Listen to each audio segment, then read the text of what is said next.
ಬಿಡದಿಯ township ಯೋಜನೆ ವಿಚಾರವಾಗಿ ಈಗ ರೈತರ ಆಕ್ರೋಶದ ಕಟ್ಟೆ ಒಡೆದು ಹೋಗಿಬಿಟ್ಟಿದೆ. ಜೆಎಂಸಿ ಕಾರ್ಯಕ್ಕೆ ಅಡ್ಡಿಪಡಿಸಿ ಅಧಿಕಾರಿಗಳ ಮೇಲೆ ಹಲ್ಲೆ ನಡೆಸಿದಂತ ಆರೋಪದ ಅಡಿಯಲ್ಲಿ 20ಕ್ಕೂ ಹೆಚ್ಚು ರೈತರ ವಿರುದ್ಧ ಈಗ ಬಿಡದಿಯ ಠಾಣೆಯಲ್ಲಿ ಎಫ್ಐಆರ್ ದಾಖಲಾಗ್ಬಿಟ್ಟಿದೆ. ಇದು ರೈತರ ಆಕ್ರೋಶಕ್ಕೂ ಕೂಡ ಕಾರಣ ಆಗ್ತಿದೆ. ನಾವು ವಿಷ ಕುಡಿಯೋದಕ್ಕೂ ಕೂಡ ರೆಡಿ ಇದ್ದೀವಿ ಅಂತ ವಿಷದ ಬಾಟಲಿಗೆ ಹಿಡ್ಕೊಂಡು ಧರಣಿ ಕೂತ್ಕೊಂಡಿದ್ದಾರೆ. ಇನ್ನು ಮಹಿಳೆಯರು ಕೂಡ ಅಸಮಾಧಾನ ಹೊರಗಾಗ್ತಿದ್ದಾರೆ. ಈಗ ಬಿಜೆಪಿ ಜೆಡಿಎಸ್ ರೈತರ ವಿರುದ್ಧ ಎಫ್ಐಆರ್ ಆಗಿರುವುದಕ್ಕೆ ನಿಗಿ ಕೆಂಡಾಗಿದ್ದಾರೆ. ಈ ಯೋಜನೆಯನ್ನ ಕೈ ಬಿಡಬೇಕು ಅಂತ ಮಾಜಿ ಪ್ರಧಾನಿ ದೇವೇಗೌಡರು ಕೂಡ ಮುಖ್ಯಮಂತ್ರಿಗಳಿಗೆ ಪತ್ರವನ್ನ ಕೂಡ ಬರೆದಿದ್ದಾರೆ. ಇದಕ್ಕೆ ಸಂಬಂಧಪಟ್ಟಂತೆ ಕೈ ಕಮಲ ದಳದ ನಾಯಕರು ರಿಯಾಕ್ಟ್ ಮಾಡಿದ್ದಾರೆ. ಏನೇನು ಹೇಳಿದ್ರು ನೋಡ್ಬರೋಣ. ಮುಖ್ಯಮಂತ್ರಿಗಳು ರೈತರ ಮೇಲೆ ಕೇಸನ್ನ ದಾಖಲು ಮಾಡಿ ಅವ್ರನ್ನ ಬೆದರಿಸಿ ಹೆದರಿಸಿ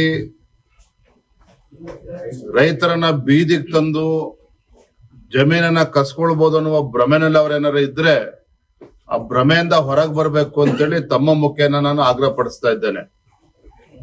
ಒಬ್ಬ ರಾಜ್ಯದ ಮುಖ್ಯಮಂತ್ರಿಗಳಾಗಿ ರೈತರ ಸಂಕಷ್ಟಕ್ಕೆ ಸ್ಪಂದನೆ ಮಾಡಬೇಕಾಗಿರ್ತಕ್ಕಂಥ ಕರ್ತವ್ಯ ಅವ್ರ ಮೇಲಿದೆ. ಈ ರೀತಿ ದಬ್ಬಾಳಿಕೆ ಮಾಡೋದಕ್ಕಲ್ಲ ನೀವು ರಾಜ್ಯದ ಮುಖ್ಯಮಂತ್ರಿಗಳಾಗಿರುವಂತದ್ದು. ಹಾಗಾಗಿ ಈಗಲೂ ಕೂಡ ಕಾಲ ಮಿಂಚಿಲ್ಲ, ಜನ ಬೀದಿಗಿಳಿದಾಗಿದೆ. ಇವತ್ತು ಬಿಡದಿ ವಿಚಾರದಲ್ಲಿ ಟೌನ್ಶಿಪ್ ಬಗ್ಗೆ ತಲೆ ಕೆಡಿಸ್ಕೊಳ್ದೇನೆ ಉತ್ತರ ಕರ್ನಾಟಕದ ಅಭಿವೃದ್ಧಿ ಬಗ್ಗೆ ತಲೆ ಕೆಡಿಸ್ಕೊಳ್ಳಿ.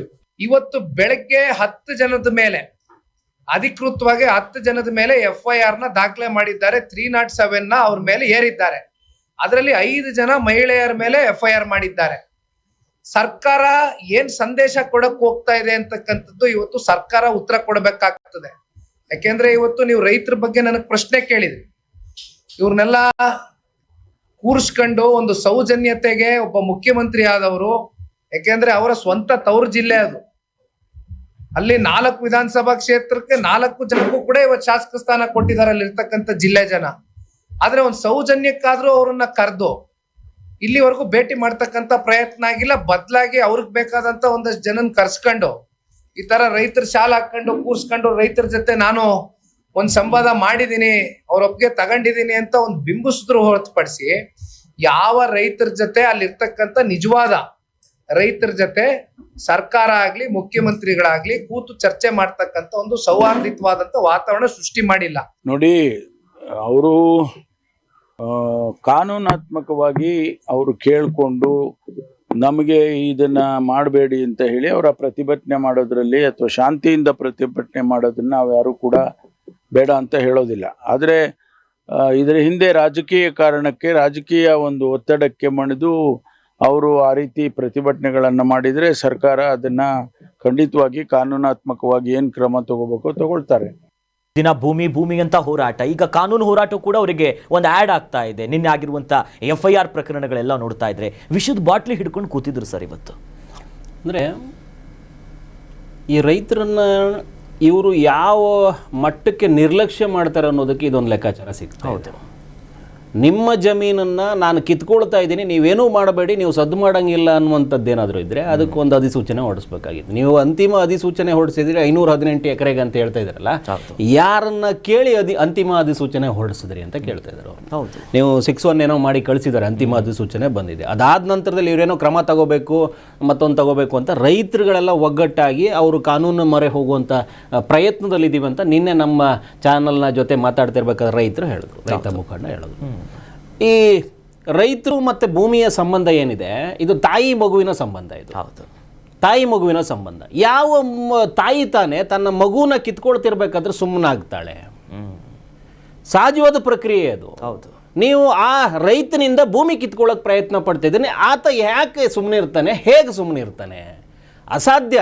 ನೀವು 20 ಜನರ ಮೇಲೆ ಎಫ್ಐಆರ್ ಹಾಕಿದ್ರೆ ಇನ್ನು ಮಿಕ್ಕವ್ರ ಮೇಲ್ಗಡೆ ಏನು ಮಾಡ್ತೀರಿ? ನಿಮ್ಮ ಜೈಲು ಬಂದಿಖಾನೆಗಳು ಸಾಕಾಗೋದಿಲ್ಲ, ತುಂಬಿಸ್ಕೊಳ್ತೀರಿ. ಎಷ್ಟು ಜನರನ್ನು ತುಂಬಿಸ್ಕೊಳ್ತೀರಿ? ಇವತ್ತು ರೈತರ ಮೇಲ್ಗಡೆ ನೀವು ದಬ್ಬಾಳಿಕೆ ಮಾಡೋದಕ್ಕೆ ಹೊರಟ್ರೆ ಯಾವ ಕಾರಣಕ್ಕೂ ಈ ಯೋಜನೆ ಅನುಷ್ಠಾನ ಆಗೋದಿರಲಿ, ಯೋಜನೆ ಹೆಸರೇ ಇಲ್ದಿದ್ದಂಗೆ ಮಾಡಿಬಿಡ್ಬೋದು. ಹೌದು, ಯಾಕಂದರೆ ನೀವು ಬರೀ ಬಿಡದಿಯ ಪ್ರಶ್ನೆ ಅಲ್ಲ, ಇದು ರಾಜ್ಯವ್ಯಾಪಿ ಇರುವಂಥ ರೈತರ ಅಸ್ತಿತ್ವದ ಪ್ರಶ್ನೆಯಾಗಿ ಉಳ್ಕೊಂಡ್ಬಿಡುತ್ತೆ. ಹೌದು, ಎಲ್ಲರ ಅಸ್ತಿತ್ವ ಪ್ರಶ್ನೆ ಇದರಲ್ಲಿದೆ. ಅಂದರೆ ನಾಳೆ ಬಿಡದಿಗಾಗಿರೋದು ನಾಳೆ ನಮಗಾಗುವಂಥದ್ದು. ಇವತ್ತು ಏನು ಬಿಡದಿಯಲ್ಲಿ ಅವರು ಬೆನ್ನು ಮೂಳೆ ಮುರಿಯೋದಕ್ಕೆ ಪ್ರಯತ್ನ ಪಡ್ತಾ ಇದ್ದಾರೆ, ಸಮಾಧಿ ಕಟ್ಟೋದಕ್ಕೆ ಏನು ಹೊರಟಿದ್ದಾರೆ, ಇದು ನಾಳೆ ನನ್ನ ನಗರದಲ್ಲೂ ನನ್ನ ಹಳ್ಳಿಯಲ್ಲೂ ಆಗುತ್ತೆ ಅನ್ನುವಂಥದ್ದು. ನಗರವನ್ನು ನೀವು ಹೆಚ್ಚುವರಿ ಮಾಡ್ಕೋಬೇಕು, ಉಪನಗರವನ್ನು ಕ್ರಿಯೇಟ್ ಮಾಡಬೇಕು ಅಂಥೇಳಿ ಫಲವತ್ತಾದ ಭೂಮಿಯನ್ನು ಕಿತ್ಕೊಂಡು ನನ್ನ ಸಮಾಧಿಯನ್ನು ನನ್ನ ಜಮೀನಲ್ಲೇ ಕಟ್ಟಕ್ಕೆ ಹೊರಟ್ರೆ ನಾನು ಯಾವ ಕಾರಣಕ್ಕೂ ಬಿಡೋದಿಲ್ಲ. ಇದು ನನ್ನ ಅಸ್ತಿತ್ವದ ಪ್ರಶ್ನೆ ಅಂತ ಬಂದಾಗ ನಾನು ರೋಚಿಗೆದ್ದೇ ನಿಂತ್ಕೊಳ್ತೀನಿ. ನೀವು 20 ಆದರೂ ಹಾಕಿ 70 ಆದರೂ ಹಾಕಿ, FIR ಹೆದರುವಂಥ ಪ್ರಶ್ನೆನೇ ಇಲ್ಲ. ಗೋಲಿಬಾರ್ ಕೊಂಡ್ಕೊಂಡ್ ಬಂದಿರೋ ರೈತರವರು 4 ಜನ 8 ಜನ ಹೆಣಗಳು ಬಿದ್ದಾಗ್ಲೇನೆ ಅವರು ಸಮಾಧಾನ ಆಗಿರಲಿಲ್ಲ. ಸಮಾಧಾನ ಆಗಿದ್ದು ಆಮೇಲೆ ನೀವು ನಿಮ್ಮ ವೈಯಕ್ತಿಕ ಈರ್ಷೆಗೋಸ್ಕರ ನೀವು ರಾಜಕಾರಣಕ್ಕೋಸ್ಕರ ಏನು ಬೇಕೋ ಅದನ್ನು ಮಾಡ್ಕೊಳ್ತಿರ್ತೀರಿ ಬಿಟ್ಟರೆ ರೈತರ ಅವರ ಏನು ಉದ್ದೇಶ ಏನಿದೆ, ಅವ್ರ ಹತ್ರ ಏನು ನಾವು ವಿಶ್ವಾಸಕ್ಕೆ ತಗೊಳ್ಬೇಕಾಗಿದೆ, ಅವರನ್ನು ನಾವು ಎಲ್ಲಿ ಕೂತು ಮಾತಾಡಬೇಕಾಗಿದೆ ಆ ಬಗ್ಗೆ ಚರ್ಚೆ ಮಾಡಬೇಕು. ನೀವು ಆ ಬಗ್ಗೆ ವಿಶ್ವಾಸಕ್ಕೆ ತಗೊಳ್ಳುವಂಥ ಪ್ರಯತ್ನ ಮಾಡಬೇಕು. ರೈತರನ್ನ ನೀವು ಏಕಾಏಕಿ ಅಲ್ಲೆಲ್ಲೋ ನಾನು ಸರ್ವೆಗೆ ಹೋಗ್ತೀನಿ ಅಂತ ಒಂದು ಕಾರ್ ತಗೊಂಡು ಹೊರಟ ತಕ್ಷಣಕ್ಕೆ ಸುಮ್ಮನಾಗೋದೇನಿಲ್ಲ. ನೀವು ಕಿತ್ಕೊಳ್ಳೋಕೆ ಹೋಗ್ತಾ ಇರೋದು ಸ್ವಾಮಿ. ಹೌದು, ಅವ್ರನ್ನ ಸ್ಪಷ್ಟವಾಗಿ ಹೇಳ್ತಾ ಇದ್ದಾರೆ ನನಗೆ ಒಪ್ಪಿಗೆನೇ ಇಲ್ಲ ಅಂತ. ಅರೆ ನನ್ನ ಜಮೀನು ತಗೋಬೇಕು ಅಂತಂದ್ರೆ ಒಪ್ಪಿಗೆ ಬೇಕು ಅಂತ ಕೇಳ್ತಾ ಇದ್ದಾರೆ. ಒಪ್ಪಿಗೆ ಎಲ್ಲಿದೆ? ನಾನು ಒಪ್ಪಲಿಲ್ಲ ಅಂತಂದ್ರೆ ನೀವು ಜಮೀನು ಯಾವ ಅಡಿಯಲ್ಲಿ ತಗೋತೀರಿ? ಹೌದು, ಯಾವ ಕಾನೂನು ಹೇಳ್ತಾ ಇದೆ ನಿಮಗೆ ಭೂ ಸ್ವಾಧೀನ ಮಾಡ್ತಾ ಇದ್ದೀರಿ ಅಂತ ಹೇಳ್ತಾ ಇದ್ರೆ ನಾನು ಕಾನೂನು ಅಡಿಯಲ್ಲಿ ಹೋಗಿದ್ದೀನಿ, ಮತ್ತೆ ನನ್ನ ಜಮೀನು ಕಡೆ ಯಾಕೆ ಬರ್ತಾ ಇದ್ದೀರಿ? ಇವತ್ತು ವಿಷದ ಬಾಟ್ಲು ಹಿಡ್ಕೊಂಡು ಕೂತ್ಕೊಂಡಿದ್ದಾರೆ. ಅನ್ನ ಬೆಳೆಯೋ ರೈತನ ಕೈಯಲ್ಲಿ ನೀವು ವಿಷದ ಬಾಟ್ಲು ಕೊಟ್ಟು ಕೂತ್ಕೊಂಡಿದ್ದೀರಿ. ಸರ್ಕಾರ ನಡೆಸೋದು ಹೆಂಗೆ? ನಾನಾಗಲೇ ಹೇಳದ್ನಲ್ಲ, ಇದು ತಾಯಿ ಮಗುವಿನ ಸಂಬಂಧ. ಒಬ್ಬ ರೈತ ಮತ್ತು ಜಮೀನಿನ ವಿಚಾರ ಇದು. ನೀವು ಅಷ್ಟು ಈಸಿಯಾಗಿ ಕಿತ್ಕೊಂಡು ಹೋಗ್ತೀನಿ ಅಂತಂದರೆ, ನೀವು ಕೋಳಿ ನೋಡಿದ್ರಲ್ಲ, ಕೋಳಿನೇ ಬಿಡಲ್ಲ. ಮರಿಗಳ ಹತ್ರ ಹೋದ್ರೆ ಹೆಂಗಿರುತ್ತೆ? ಹೆಂಗೆ ಕುಕ್ಕಕ್ಕೆ ಬರುತ್ತೆ. ಸಾಮಾನ್ಯ ಸಂದರ್ಭದಲ್ಲಿ ಕೋಳಿ ಹೆಂಗಿರುತ್ತೆ? ಶಾಂತವಾಗಿರುತ್ತೆ. ಆ ಮರಿಗಳ ಹತ್ರ ಹೋದ್ರೆ ಸಾಕು, ಆ ಕೋಳಿ ಹೆಂಗಿರುತ್ತೆ? ಹದ್ದು ಥರ ಆಗ್ಬಿಡುತ್ತೆ. ಅದೇ ರೀತಿಯಲ್ಲಿ ರೈತರು ಸರಿಯಾದ ಸಮಯಕ್ಕೆ ನಿಂತ್ಕೊಂಡ್ರೆ ಎಲ್ಲವೂ ಸುಸೂತ್ರವಾಗಿ ನಿಂತ್ಕೊಳ್ಳುತ್ತೆ. ನೀವು ಹೋಗ್ತಾ ಇರೋದು ಅವರ ಭೂಮಿನ ಕಿತ್ಕೊಳ್ತೀನಿ ಅಂತ ಹೇಳ್ತಾ ಇರೋದು. ಮಲೆನಾಡಿನಂತೆ ಕಟ್ಕೊಂಡು ಬಿಟ್ಟಿದ್ದೀವಿ ಸ್ವಾಮಿ ನಾವು. ಹೌದು, ನಾವು ಅಲ್ಲಿ ನಮಗೆ ಬೇಕಾದಂತೆ ಬೆಳೀತಾ ಇದ್ದೀವಿ, ಅದರಲ್ಲೇ ನಾವು ಬದುಕು ಕಟ್ಕೊಳ್ತಾ ಇದ್ದೀವಿ. ನೀವು ಕೋಟಿ ಕೊಡ್ತೀರಲ್ಲ, ಅದನ್ನು ತಗೊಂಡೋಗಿ ನಾನು ನಗರವಾಸಿ ಆಗೋದಕ್ಕೆ ಇಷ್ಟ ಇಲ್ಲ ಅಂತ ಕೆಲ ರೈತರು ಹೇಳ್ತಾ ಇದ್ದಾರೆ. ನಾನು ಒಕ್ಕಲ್ಲಿ ಎಬ್ಬಿಸ್ಬೇಡ್ರಯ್ಯ ನೀವು. ನಿಮ್ಮ ನಗರದ ಆಸಕ್ತಿಗೆ ನೀವು ಇಲ್ಲಿ ದಟ್ಟಣೆ ಆಗಿದೆ, ಸಂಚಾರ ದಟ್ಟಣೆ ಆಗಿದೆ, ನಾವು ಉಪನಗರ ಸೃಷ್ಟಿ ಮಾಡ್ತೀವಿ, ನಗರಕ್ಕೆ ಹೊರೆ ಕಡಿಮೆ ಮಾಡ್ತೀವಿ. ಹಾಗಾದ್ರೆ ಬಿಡದಿಯಲ್ಲಿ ಸಮಾಧಿ ಕಟ್ಟಿಕೊಡ್ತೀರಿ? ನಿಮಗೆ ಬೇರೆ ಸ್ಥಳಾವಕಾಶಗಳು ಇಲ್ವಾ? ಯಾಕಾಗಿ ಈ ಸಮರ?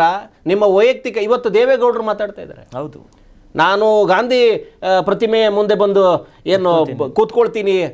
ಅವರು ಅನಿರ್ದಿಷ್ಟವಾದಿ ಕೂತ್ಕೋತಾರೆ. ಯಾಕಂದ್ರೆ ಅವರಿಗೂ ಈಗ ರಾಜಕೀಯದ ಅಂತ್ಯಕಾಲದಲ್ಲಿದ್ದಾರೆ. ಹೌದು, ಕೂತ್ಕೊಳ್ಳುವಂಥ ಸಂದರ್ಭ ಬಂದ್ರೆ ಕೂತ್ ಬಿಟ್ಬಿಟ್ಟಾರು. ಯಾಕಂತಂದ್ರೆ ಕಾವೇರಿ ನೀರಿನ ವಿಚಾರದಲ್ಲಿ ದೇವೇಗೌಡರು ಮಾಡಿರುವಂಥ ಕೆಲಸಗಳನ್ನು ನೋಡಿದ್ದೀವಿ, ಸದನದಲ್ಲಿ ಸದ್ದು ಮಾಡಿರೋದು ನೋಡಿದ್ದೀವಿ. ಹೌದು, ಹಾಗಾಗಿ ದೇವೇಗೌಡರಿಗೇನಾದರೂ ಆ ಪತ್ರಕ್ಕೇನಾದರೂ ಮನ್ನಣೆ ಸಿಗಲಿಲ್ಲ ಅಂತ ಆದರೆ ಮೋಸ್ಟ್ ಪ್ರಾಬಬ್ಲಿ ದೇವೇಗೌಡ ಬಂದು ಕೂತ್ಕೊಳ್ತಾರೆ ಅಂತ ಅನಿಸುತ್ತೆ. ಯಾಕಂದರೆ ಇದೀಗ ಅವರಿಗೆ ಎರಡು ವಿಚಾರದಲ್ಲೂ ಲಾಭ ತರುವಂಥ ವಿಚಾರ ಆದರೂ ಕೂಡ ಲಾಭದಲ್ಲಿ ರೈತರಿಗೂ ಲಾಭ ಆಗುತ್ತಲ್ಲ ಅನ್ನುವಂಥ ಉದ್ದೇಶ ಇರುತ್ತೆ. ಹೌದು, ಕೊನೆಗಳಿಗೆಲ್ಲ ಅವ್ರಿಗೆ ಆಗುವಂಥದ್ದೇನೂ ಇಲ್ಲ.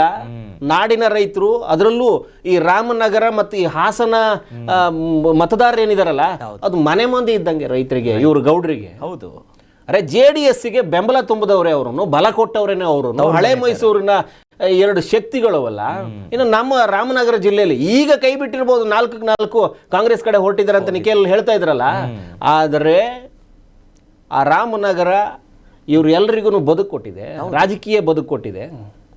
ಹಾಗಾಗಿ ಅಲ್ಲಿ ಅಸ್ತಿತ್ವದ ಪ್ರಶ್ನೆ ಉಂಟಾದಾಗ, ರೈತರಿಗೇನೋ ಹೆಚ್ಚು ಕಡಿಮೆ ಆದಾಗ ಇವತ್ತೇನು ಶಾಲು ಹಾಕೊಂಡು ನಿಂತ್ಕೊಂಡಿದ್ದಾರೆ, ಬರೀ ಅಷ್ಟಕ್ಕೆ ಸೀಮಿತ ಆಗೋದು ನಮಗಂತೂ ಕಾಣಿಸ್ತಾ ಇಲ್ಲ. ಇದೊಂದು ದೊಡ್ಡ ಹೋರಾಟಕ್ಕೆ ಸಾಕ್ಷಿ ಆಗ್ಬೋದು. ಸರ್ಕಾರಕ್ಕೆ ಇದು ಬೇಕಿರಲಿಲ್ಲ ಅಂತ ಅನ್ಸುತ್ತೆ. ಇಂಥ ಸಂದರ್ಭದಲ್ಲೇ ಇದನ್ನ ಏಕಾಏಕಿ ತಗೊಂಡು ಬರುವಂಥದ್ದು, ಅಥವಾ ಸ್ಥಳವನ್ನು ಸರಿಯಾಗಿ ನಿಗದಿ ಮಾಡ್ಕೊಳ್ಳೋದೇನೆ ಇದು ಸರಿಯಾದ ಸಮಯ ಅಲ್ಲ ಅವರಿಗೆ. ಈಗ ತಾನೇ ಪಾದಾರ್ಪಣೆ ಮಾಡ್ತಿರೋ, ಇನ್ನೂ ಸರಿಯಾಗಿ ನಡೆಯೋದೇ ಕಲ್ತಿಲ್ಲ CM ಆಗಿ ಇವರು. ಹೌದು, ಆಗ್ಲೇ ಇವರು ಹೊಡೆದಾಟಕ್ಕೆ ನಿಂತ್ಕೊಂಡ್ಬಿಟ್ರೆ ಹಸುಗೂಸನ್ ತರ ಆಗೋಗ್ಬಿಡುತ್ತೆ. ಕೃಷಿ ಸಚಿವರೇ ಇಲ್ಲ, ಮೊದಲಿಗೆ ಯಾರೂ ಇಲ್ಲ ಇಲ್ಲಿ. ಇವ್ರಿರೋದು 4 ಜನ. ಅವರೆಲ್ಲ ಸೇರ್ಕೊಂಡು ಬಂದು ರೈತರ ಮೇಲೆ ಪ್ರಹಾರ ಮಾಡ್ತೀನಿ ಅಂತ ಕೂತ್ಕೊಂಡ್ಬಿಟ್ರೆ ರೈತರು ಇವತ್ತು ನೀವು ಬರೀ 20 ಜನರ ಮೇಲ್ಗಡೆ ಮಾತ್ರ ಇವತ್ತು ಕೂತ್ಕೊಂಡಿರುವಂಥದ್ದು. ಆದರೆ ಮಿಕ್ಕವರು ತುಂಬ ಜನ ಇದ್ದಾರೆ. ಆಮೇಲೆ ರೈತರು ಅಂತ ಬಂದರೆ ರಾಜ್ಯವ್ಯಾಪಿ ಬಂದ್ಬಿಡ್ತಾರೆ, ಬಂದು ನಿಂತ್ಕೊಂಡು ಬಿಡ್ತಾರೆ. ಆ ಬೆಂಕಿ ಕೆಂಡವನ್ನ ಮೊಡಲಲ್ಲಿ ಕಟ್ಟುವಂಥ ಪ್ರಯತ್ನ ಮಾಡಬೇಡಿ. ನೀವು ಮಾಡುವಂಥ ಪ್ರಯತ್ನ ಏನಿದೆ, ಅದೇ ಹೇಳ್ದಂಗೆ ಇವರ ಪರವಾಗಿರುವ 4 ರೈತರನ್ನ ನೆಚ್ಕೊಂಡು ಅಲ್ಲಿರುವ ರೈತ ಸಮೂಹವನ್ನು ಏನಾದರೂ ಎದುರು ಹಾಕೊಂಡ್ಬಿಡ್ತೀವಿ ಅಂತ ಏನಾದರೂ ಭ್ರಮೆಯಲ್ಲಿ ಏನಾದರೂ ಇದ್ರೆ ಅದು ಕಳಚುವ ಕಾಲ ತುಂಬ ಹತ್ತಿರದಲ್ಲಿದ್ದಂಗಿದೆ. ಸೊ ಇಲ್ಲಿಗೆ ಈ ವಿಷದ ಬಾಟ್ಲಿನೋ ಅಥವಾ ಇನ್ನೊಂದು ಅವ್ರ ಕೈಗೆ ಬಂದಿದೆಯಲ್ಲ, ಬೇರೆ ಬೇರೆ ಅವ್ರ ಕೈಗೆ ಬರೋದಕ್ಕಿಂತ ಮೊದಲು ನಿನ್ನೆ ಪೊರಕೆ ಬಂದಿತ್ತು. ಹೌದು, ನಿನ್ನೆ ಪೊರಕೆ ಬಂದಿತ್ತು. ಯಾಕಂತಂದ್ರೆ ಅಗೈನ್ ಮತ್ತೆ ಅದೊಂದು ಸೆಂಟಿಮೆಂಟು. ನೀವು ಅಲ್ಲೇನಾದ್ರೂ ಕಿತ್ಕೊಳ್ಳೋ ಪ್ರಯತ್ನ ಮಾಡಿದ್ರಿ ಅಂತಂದ್ರೆ ಒಂದು ಸಂದಿಗ್ಧತೆಗೆ ಸರ್ಕಾರ ಸಿಕ್ಕಾಕೊಳ್ಳೋದ್ರಲ್ಲಿ ಅನುಮಾನ ಇಲ್ಲ. ಒಂದು ಸರ್, ಕಳೆದ ಬಾರಿ ಕೂಡ ಸಿದ್ದರಾಮಯ್ಯನವರು ಮುಖ್ಯಮಂತ್ರಿ ಆದೀಗ ಈ ಉತ್ತರ ಕರ್ನಾಟಕ ಭಾಗದಲ್ಲಿ ಸಕ್ಕರೆ ವಿಚಾರಕ್ಕೆ ಕಬ್ಬಿನ ಬೆಳೆಗಾರರು ಹೋರಾಟ ಮಾಡಿದ್ರು, 1 ವಾರ ಹೋರಾಟ ಮಾಡಿದ್ರು. ನಂತರ ಸಕ್ಕರೆ ಸಚಿವರ ಮೇಲೆ ಅವ್ರ ಕಾರ್ ಮೇಲೆಲ್ಲ ಚಪ್ಪಲಿ ಎಸೆಯುವಂತ ಪರಿಸ್ಥಿತಿ ಬಂತು. ಆಮೇಲೆ ಎಚ್ಚೆತ್ಕೊಂಡು ಆ ನಿರ್ಧಾರಕ್ಕೆಲ್ಲ ಬಂದ್ರು. ಅಂದ್ರೆ ಈ ವಿಚಾರದಲ್ಲೂ ಕೂಡ ಇಷ್ಟೊಂದು ಡಿಲೇ ಯಾಕೆ ಎಳಿತಿದ್ದಾರೆ ಸರ್ಕಾರ ಅಂತ? ಒಂದು ಇಲ್ಲಿ ಯಾವಾಗ ಇದು ಕುಮಾರಸ್ವಾಮಿ ಮತ್ತು ಡಿ ಕೆ ಶಿವಕುಮಾರ್ ಆಯಿತು, ಅದಕ್ಕೋಸ್ಕರ ಇಷ್ಟು ಎಳೆದಿರುವಂಥದ್ದು. ಅಲ್ಲಿ ಯಾವುದೇ ಇರಲಿಲ್ಲ. ಸಿದ್ದರಾಮಯ್ಯ ಮತ್ತು ಅಲ್ಲಿಯ ಬೆಳೆಗಾರರು ಮಾತ್ರ ಇದ್ದರು, ಅಲ್ಲಿಯ ಫ್ಯಾಕ್ಟ್ರಿಗೆ ಸಂಬಂಧಪಟ್ಟವ್ರು ಮಾತ್ರ ಇದ್ದರು. ಖಾಸಗಿಯವರಿಗೆ ಲಾಭ ಮಾಡ್ಕೊಳ್ಳೋಕ್ಕೋಸ್ಕರ ಇಷ್ಟೊಂದು ಜನರ ವಿರೋಧವನ್ನು ಕಟ್ಟಿಕೊಳ್ಳೋದಕ್ಕೆ ಅವತ್ತು ಸಿದ್ದರಾಮಯ್ಯ ತಯಾರಿರಲಿಲ್ಲ. ಯಾವುದೋ ಒಂದು ಕಾಲಕ್ಕೆ ಒಂದು ಯೋಜನೆ ತರಬೇಕು ಅಂತ ಹೇಳ್ಬಿಟ್ಟು ತಂದಿರ್ತಾರೆ. ಆದರೆ ಯೋಜನೆಯ ಫಲಾಫಲಗಳು ಗೊತ್ತಾದಾಗ ಅಲ್ಲೂ ಒಂದು ನಿರ್ಧಾರವನ್ನ ಹಿಂದೆ ತಗೊಳ್ಳುವಂತ ಪ್ರಯತ್ನ ಆಗತ್ತೆ. ಆಗ ನಡೆದಿತ್ತು. ಆದರೆ ಇವತ್ತು ವೇದಿಕೆಯನ್ನ ಸೃಷ್ಟಿ ಮಾಡಿದ್ದು ಇವರಾದ್ರೆ ವೇದಿಕೆಯನ್ನ ಹಂಚಿಕೊಳ್ತಾ ಇರೋದು ಜೆಡಿಎಸ್. ಅದರ ಲಾಭ ಪೂರ್ತಿ ಎತ್ಕೊಳ್ತಾ ಇರೋದು ಅವರು. ಇವತ್ತು ಆ ಯೋಜನೆಯನ್ನ ಕೈ ಬಿಟ್ರೆ, ಬಿಡದಿ ಯೋಜನೆಯನ್ನ ಕೈ ಬಿಟ್ರೆ ಅದರ ಲಾಭ ಎತ್ತೋದು ಯಾರು ಅಂತ ಯೋಚನೆ ಮಾಡ್ತಾ ಇದ್ದಾರೆ. ಅರೆ, ಬಿಡದಿಯ ರೈತರ ಜೊತೆಗೆ ಅವತ್ತು ನಾವು ನಿಂತಿರ್ಲಿಲ್ಲ ಅಂತಂದ್ರೆ ಇವತ್ತು ಬಿಡದಿಯಲ್ಲಿ ರೈತರ ಸಮಾಧಿ ಕಟ್ಟಿರೋರು ಸ್ವಾಮಿ ಅಂತ ಕುಮಾರಸ್ವಾಮಿ ಅವರು ಒಂದು ಮಾತಾಡ್ಬಿಟ್ರೆ ಹಳೆ ಮೈಸೂರು ಭಾಗ ಪೂರ್ತಿ ಬಿದ್ದೋಯ್ತು.